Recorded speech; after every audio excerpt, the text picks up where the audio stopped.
From the 14th to the 20th of July 2024, the British Full Power Championships consisted of 450 lifters for a 7-day competition in Manchester, UK. Most classes had to fight to stay in the top 3 of the bodyweight class. Every time someone lifted PBs, beating each other. It's quite intense in most weight class categories. The top 3 lifters of each weight class to get their invite to the internationals in Ireland at the end of August. I was one of them. Yeah, pretty proud of that one. Hey guys, today I'm going to cover, and don't mind the cat, he's Jinx. Say hello to everyone, Jinx. Yes, anyway guys, today I'm going to recap on the British Championships 2024 and let's get to it, I suppose. Jinx, get your head off my boob. You're just soft boy, aren't you? That's me distracted for the day. If you guys haven't watched my All England Championships recap, I will link that down below. That didn't go too well, but this competition went a lot better. I had my goals set out. I didn't completely get what I wanted, but I got PBs, 2 at least, and I got 2nd place. I got 2nd at the All Englands, but this felt more deserved, actually. I am stroking the cat, it looks a bit weird from here. Yes. Anyway, yeah, I am pretty proud of that, and the strategy I had was to start with my 125 kilo squat opener.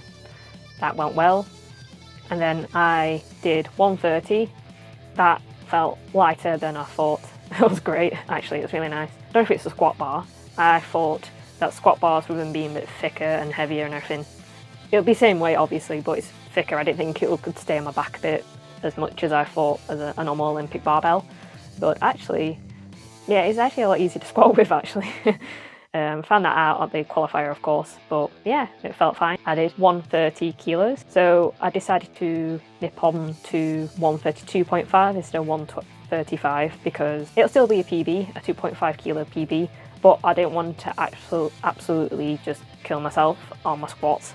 I like to save a bit of energy. No matter how many sweets and massages and ammonia and chalk give me the energy to keep going if I absolutely kill myself on squats. So went to 132. 132 absolutely killed me. Nearly, not kill me, but yeah, I failed it. The first time ever failing a squat. I felt really safe. Thank you for the spotters and loaders to save me from being squished. That was it felt great on my back, but it didn't want to go back up again. And when I got off the platform, my mate and handler, Stu, actually said my right hand foot was further forward than my other foot. And yeah, that's probably where all the power transfer didn't come from. So yeah, it was definitely there, but the technique was awful. I do have a habit of rushing my squat attempts. I just unrack it and nip out and bomb up as we go. But yeah, we have plenty of time. We have a minute, which is quite a while. So I should really, really home in and work on that part of my squat. Moving on, I went to bench press. I opened with 65. That flew up nicely. And then I went up to 67.5. It felt a completely different person from the All Englands. It shows I was heavier, of course. This is the under 60 kilo category, by the way. I forgot to mention that at the beginning of the video. I weighed in at 57.75. Clarification. I was a bit heavier, or more than a kilo, nearly 2 kilos heavier than the All Englands, and I was less dehydrated, and I didn't need to cut for this, so I ate pretty nicely. I had a pretty good breakfast to start the day as well, and I ate well the day before, so this makes a huge improvement. And also it's a 24-hour weigh-in, so I'm going to be a bit, yeah, I weighed in nicely that morning and I ate basically all day. And it was great. Some of the food wasn't great, but I mean, it was nice to eat all day. I did lose a bit of my appetite by that morning, but yeah, I still had a decent, like, some sausages and eggs and bacon for breakfast. That was quite nice, so that kind of helped. Back to bench. Bench press, I 67.5, flew up nicely, so I went for a PB at 70 kilos, 2.5 kilo PB, and that felt so nice. I could have had more in the bar. It was brilliant. I'm happy with that. It's still a PB. I moved on to deadlift. Deadlifts. In the warm-up room, I kind of felt like it's happened before at a comp. My stomach felt really pulled and crampy. I was a bit worried about it, but I carried on. I was opening with 170, which is slightly lighter than the All England. I opened with 2.5 kilos heavier, but I think that I just opened really easy. I like it's kind of part of my warm-up. I didn't have to warm up as much, I suppose, if that sounds right or makes sense. But yeah, 170.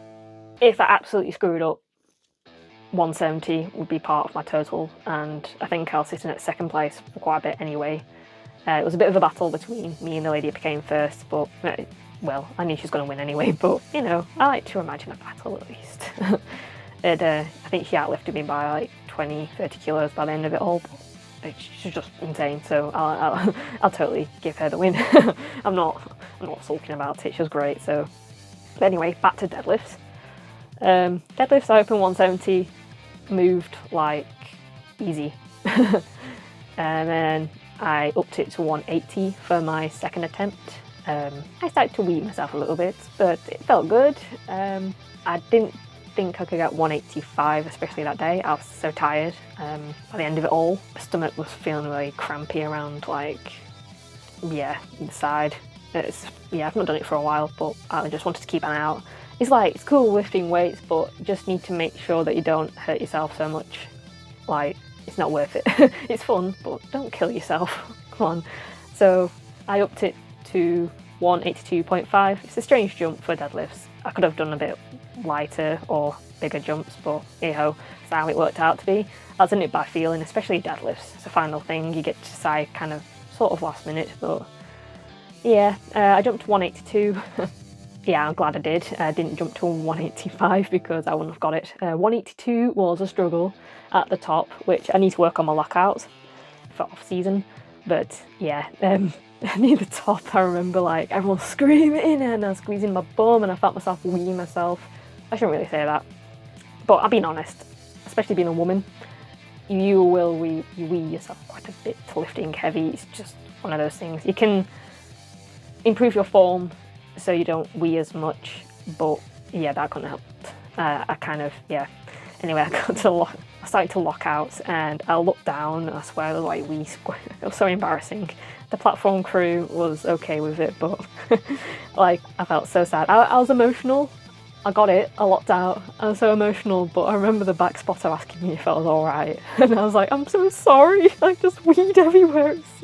I know the volunteers, so they shouldn't be like cleaning up my mess. It wasn't really messy, but it was just a few bits of weed, that's all. Tip for next time, I think I'll probably wear one of those period nappy things instead of just relying on knickers. Moving on to the end, I forgot her name, but she was insane. She won first. She outlifted me by 20-30 kilos, and she was slightly heavier than me. For this federation, you need to go to the desk, I think, and claim the record and then tell the referees before doing the lift that you're doing a record.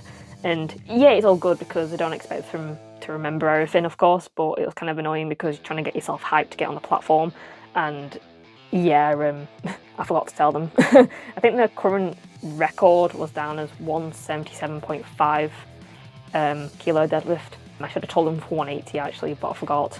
Whoops. I was getting too hyped and I was worried about weeing myself, which I did, of course. And so the lady who won, she got the same deadlifts as me, or at least the same last attempt as me, and I asked her at the end, I was like, did you get the deadlift record? Because at least I'd be happy if someone else claimed it, at least, instead of leaving it.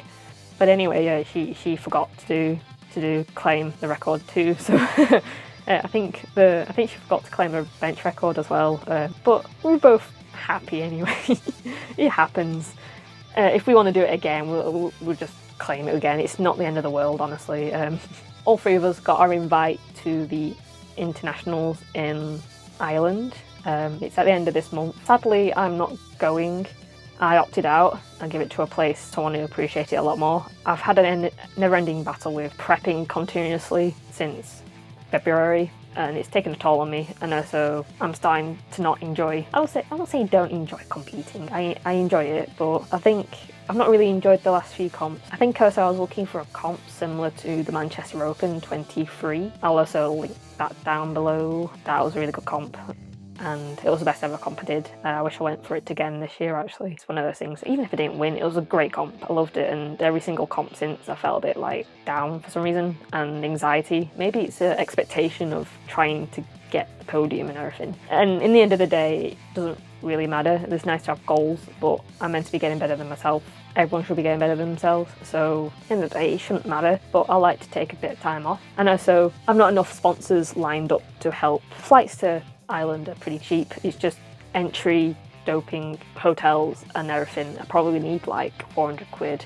It's not much, but to me, it's basically a bit, especially when I'm trying to save up for things. But yeah, I'm not going to go financially deep down. I don't say call myself poor, but yeah. I know I just need a certain amount of money, and also my mate Stu would like to come with me, and I don't expect him to pay out of his pocket to go internationals.